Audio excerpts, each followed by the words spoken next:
y a des silences qui en disent long et des vidéos qui brisent des vies. En l'espace de quelques secondes projetées sur un écran géant, c'est tout un mariage qui s'est effondré sous les yeux de milliers de spectateurs. Le 16 juillet 2025, lors du second concert de Coldplay à Boston, un moment censé être magique pour les fans du groupe britannique s'est transformé en scandale viral. Au centre de cette tourmente, Andy Byron, PDG de la société Astronomer, et Christine Cabot, directrice des ressources humaines de la même entreprise. Ce soir-là, alors que le groupe entonnait ses tubes devant une foule électrisée, la caméra de la désormais célèbre Kiss Cam repère un couple enlacé. Rien d'inhabituel jusqu'à ce que l'on reconnaisse les visages des deux protagonistes. Andy Byron, millionnaire de la tech, est manifestement en très bonne compagnie. Il enlace tendrement Christine Cabot, tous deux souriants, se câlinent, s'abandonnent à l'instant. Mais en une fraction de seconde, tout bascule. Leurs visages apparaissent sur les écrans géants, pris sur le fait. Leur réaction est éloquente. Christine Cabot, figée, se retourne immédiatement, cachant son visage, tandis qu'Andy Byron, visiblement paniqué, se baisse pour se dissimuler derrière une barrière du stade. Ce moment, capturé et partagé sur les réseaux sociaux, devient instantanément viral. La foule réagit, le public commente, les spéculations explosent. La voix de Chris Martin, leader du groupe, vient ajouter une touche d'ironie involontaire. « Regardez ces deux-là ? Très bien, allez, ils sont mignons. » Et lorsqu'il perçoit leur gêne soudaine, il s'étonne à haute voix. « Oh quoi ? Ils ont une aventure ou ils sont juste très timides ?» À cet instant précis, une femme à New York, mère de 2 enfants, regarde incrédule l'écran de son téléphone. Megan Kerrigan Byron, l'épouse d'Andy depuis plus de 10 ans, découvre le visage de son mari dans les bras d'une autre femme. Un choc, une humiliation et bientôt une décision. 5 minutes plus tard, elle brise le silence. Elle annonce publiquement qu'elle divorce. Pas de demi-mesure, pas d'explication diluée dans des communiqués convenus. Un message simple, clair, frontal. Ce n'est pas seulement un couple qui s'effondre, c'est une image publique qui vole en éclats. Andy Byron, CEO d'une entreprise valorisée à plus d'1 milliard de dollars, incarne jusqu'ici le modèle du chef d'entreprise brillant, et un visionnaire marié à une femme élégante et intelligente,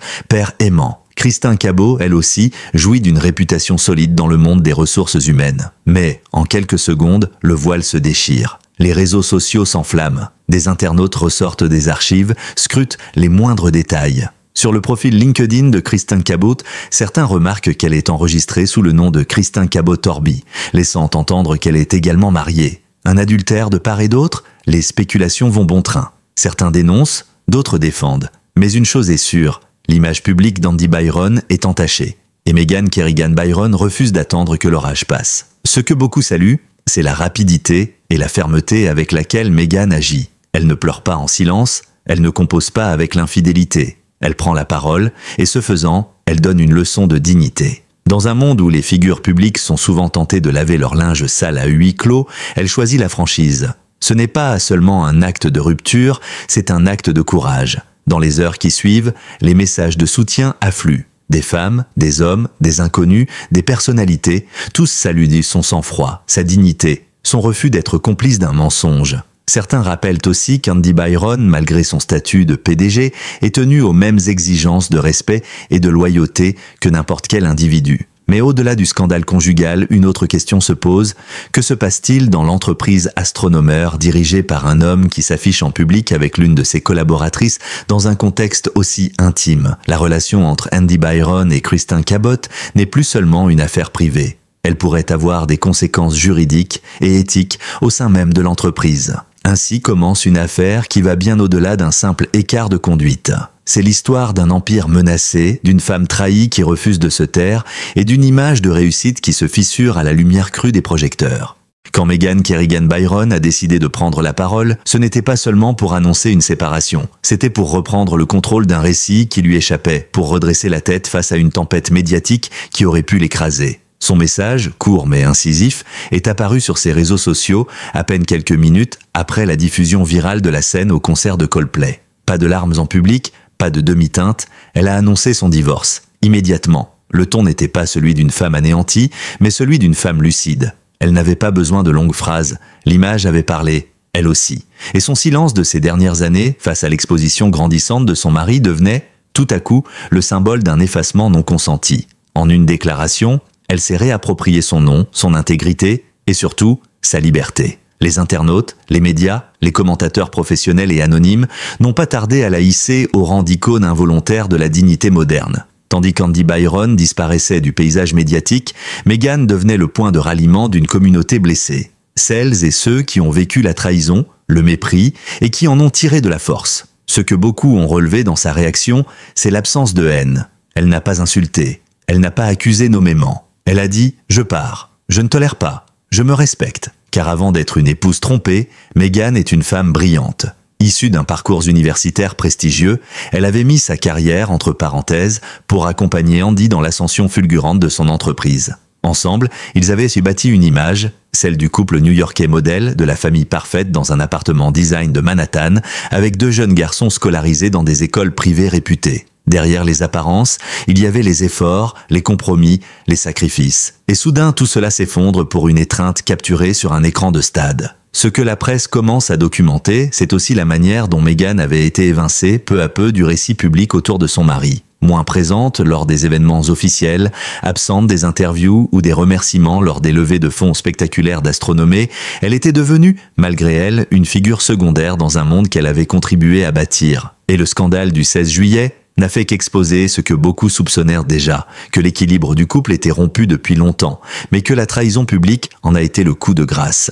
Sur le plan personnel, Meghan prend des décisions rapides. Elle supprime toutes les photos de famille sur ses réseaux. Elle retire le nom de Byron de ses bios officiels. Certains proches confient qu'elle a immédiatement contacté un cabinet d'avocats spécialisé dans les divorces de haute notoriété. Car l'affaire n'est pas que sentimentale, elle est aussi financière. Avec une fortune estimée à plus de 70 millions de dollars, Andy Byron pourrait se retrouver à devoir partager une partie substantielle de ses avoirs. D'autant plus que l'adultère filmé en public pourrait peser lourd dans les négociations. Dans l'intimité, Meghan s'entoure. Elle reçoit le soutien de ses parents, de ses amis proches. Les enfants encore jeunes sont préservés autant que possible. Selon des sources proches du couple, Meghan aurait insisté pour que tout se passe dans un cadre respectueux pour eux. Elle ne veut pas ajouter à la douleur du scandale la guerre des adultes, une nouvelle preuve de sa maturité.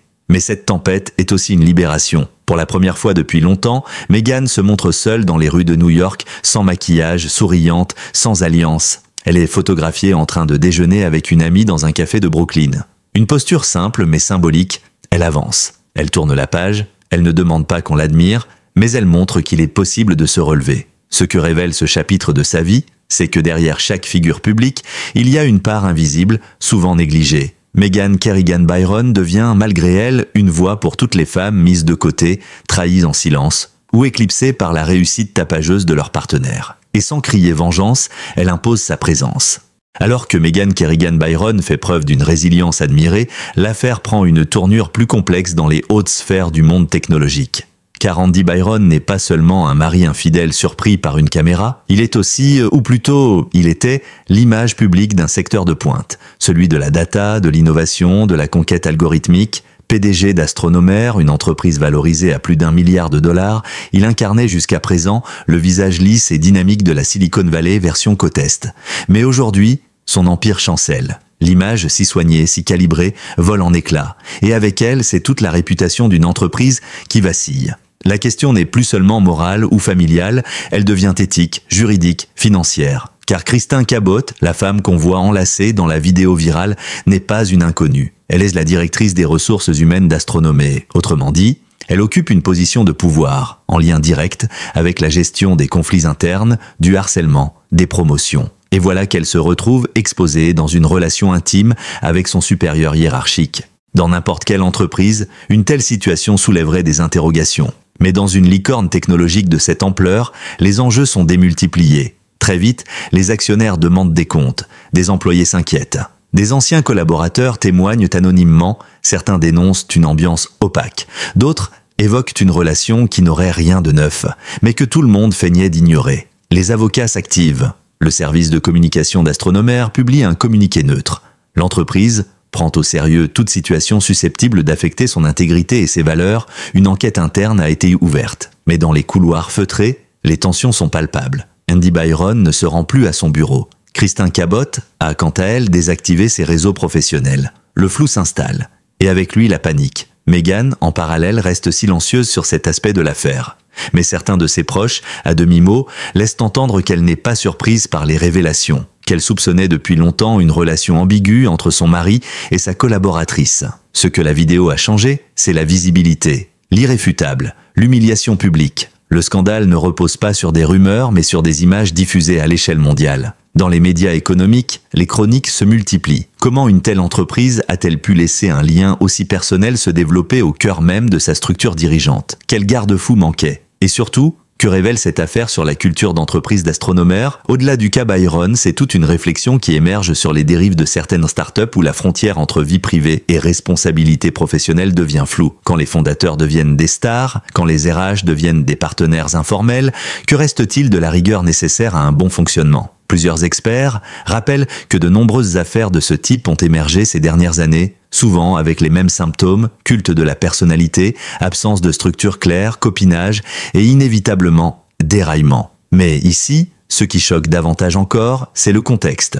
Une entreprise florissante, un PDG adulé, une collaboratrice influente et une épouse trahie qui incarne l'élégance dans la rupture. La presse féminine, les pages tech, les blogs RH, tous s'emparent de l'affaire. Elle devient un prisme à travers lequel on observe les dérives d'un pouvoir devenu trop personnel. Du côté des investisseurs, les appels à la démission se font pressants. Certains menacent de retirer leurs fonds si une clarification n'est pas faite rapidement. Un audit externe est suggéré. Les collaborateurs internes, quant à eux, se divisent. Les uns continuent à soutenir Byron, les autres dénoncent une trahison morale envers l'entreprise. Et Christine Cabot dans tout ça? Elle s'est murée dans le silence. Selon certaines sources, elle aurait quitté temporairement la ville, coupant tout contact avec ses collègues. Les journalistes la traquent, les paparazzis la guettent, mais elle refuse toute déclaration. Un silence qui alimente les théories. Certains affirment qu'elle aussi aurait été piégée, d'autres qu'elle était parfaitement consciente de l'impact de sa relation avec Andy. De l'affaire Andy Byron dépasse donc largement la simple dimension conjugale.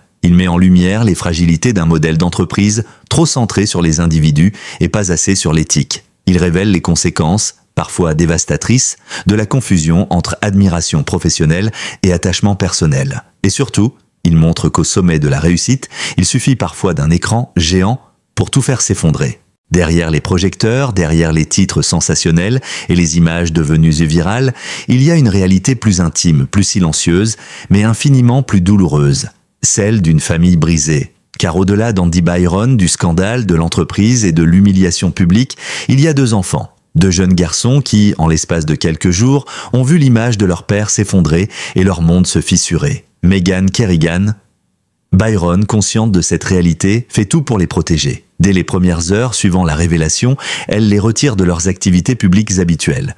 Les sorties sont annulées, les trajets scolaires réorganisés, les téléphones et les écrans filtrés. Elle sait que le monde extérieur est devenu toxique, que les réseaux sociaux sont impitoyables et que les enfants n'ont pas à payer pour les choix de leurs parents. Selon des proches du couple, Meghan aurait consulté un pédopsychiatre afin d'accompagner au mieux ses fils dans cette transition brutale. Elle aurait également engagé un conseiller juridique spécialisé dans les séparations avec mineurs afin d'établir un cadre clair pour la garde et les droits de visite. Car même dans la douleur, elle souhaite préserver ce qu'il reste de respect parental. Elle refuse d'utiliser les enfants comme levier. Elle veut simplement les préserver. Andy Byron, quant à lui, est resté discret depuis l'explosion du scandale. Il aurait quitté le domicile conjugal dès le lendemain du concert. On dit qu'il loge dans un appartement meublé de Midtown, surveillé de près par son équipe de communication. Ses proches affirment qu'il est dévasté, qu'il regrette, mais il n'a toujours fait aucune déclaration publique. Il aurait tenté de contacter ses enfants à plusieurs reprises, sans succès. Meghan, pour l'instant, filtre les échanges. Elle attend que le tumulte se calme. Dans un article publié dans un magazine américain, un ancien collaborateur du couple confie « Ce sont de très bons parents ». Mais Meghan, elle, n'a jamais eu besoin de strass ni de projecteur. Elle est très protectrice, très présente. Cette qualité, autrefois discrète, devient aujourd'hui son principal atout dans cette épreuve.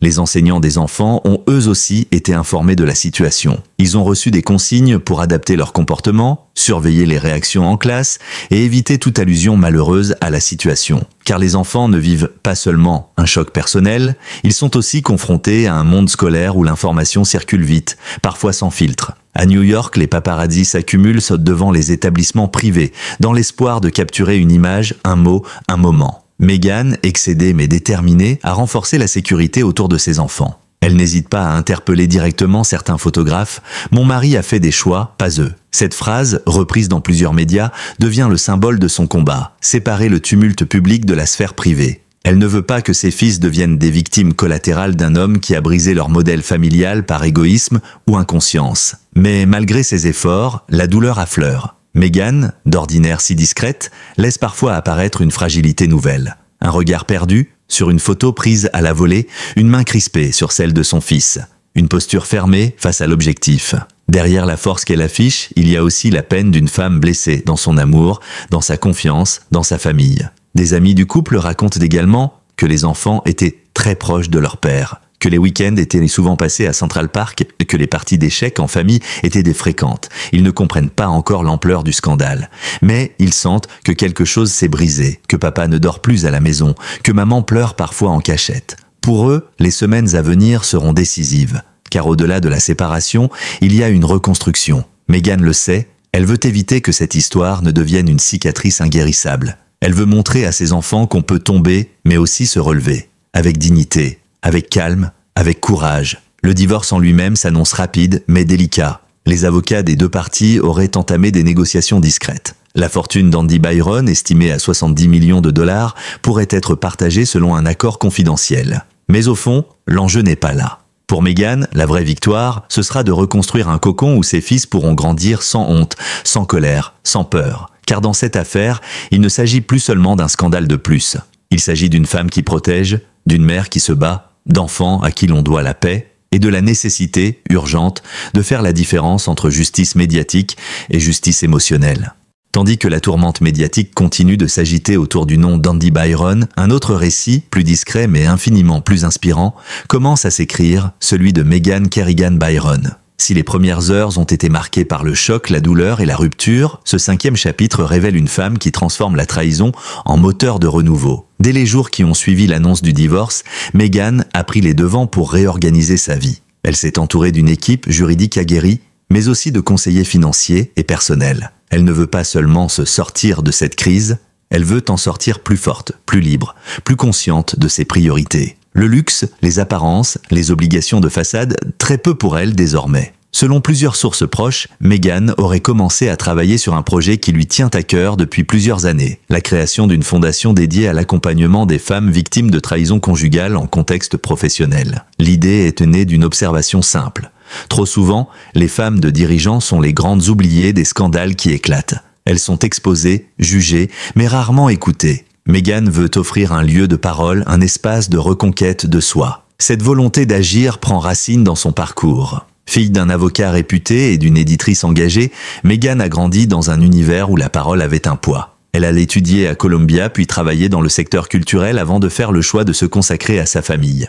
Un sacrifice qu'elle ne regrette pas, mais qui aujourd'hui nourrit sa volonté de revenir sur le devant de la scène à ses propres conditions. Des maisons d'édition auraient déjà approché ses représentants pour une éventuelle autobiographie. Mais Meghan temporise. Elle ne veut pas écrire sous l'émotion. Si elle doit raconter son histoire, ce sera pour qu'elle serve à d'autres, pas pour alimenter le buzz. Elle le dit à ses proches, « Je ne veux pas être une victime emblématique. Je veux être une voix utile. » Sa renaissance passe aussi par une reconquête de son image. Les rares sorties publiques qu'elle effectue sont sobres, mais assumées. Elle a récemment été photographiée en compagnie d'une réalisatrice new-yorkaise lors d'une exposition sur les femmes pionnières dans l'industrie du film. Les deux femmes discuteraient d'un projet documentaire centré sur les femmes effacées derrière les grands noms de la tech. Sur les réseaux sociaux, Meghan revient peu à peu. Elle poste des citations sur le pardon, la résilience, la vérité. Elle partage une photo de Central Park avec ses fils, un autre cliché d'un café new-yorkais où elle écrit « carnet en main ». Rien d'ostentatoire, tout en subtilité. Face à cela, Andy Byron reste silencieux. Son absence de réaction est commentée, analysée, critiquée. Certains y voient une stratégie de communication, d'autres une incapacité à affronter les conséquences de ses actes. Quoi qu'il en soit, il est désormais relégué à la marge du récit. Celui qui, quelques mois plus tôt, incarnait le rêve technologique américain, n'est plus qu'un écho flouté derrière le destin lumineux de celle qui l'a trahi. Même du côté des investisseurs d'Astronomie, les choses évoluent. Une rumeur évoque une prochaine démission d'Andy. Sous pression, le nom de Christine Cabot n'est plus mentionné dans les documents officiels. L'entreprise tente de redorer son image, de rétablir une ligne de conduite claire, loin du mélange des genres qui a précipité sa crise. Mais pour Meghan, le combat principal n'est pas dans les bureaux de Manhattan. Il est dans la vie quotidienne, dans le regard de ses enfants, dans la reconstruction d'une identité qu'on a trop longtemps définie par procuration. Elle ne veut plus être la femme d'eux. Elle veut être Meghan, point. Ce que cette affaire révèle au fond, c'est qu'il y a une forme de courage plus discrète que celle des déclarations enflammées. celle de se tenir droite dans la tourmente, de faire des choix nets sans brutalité, de reprendre sa liberté avec élégance.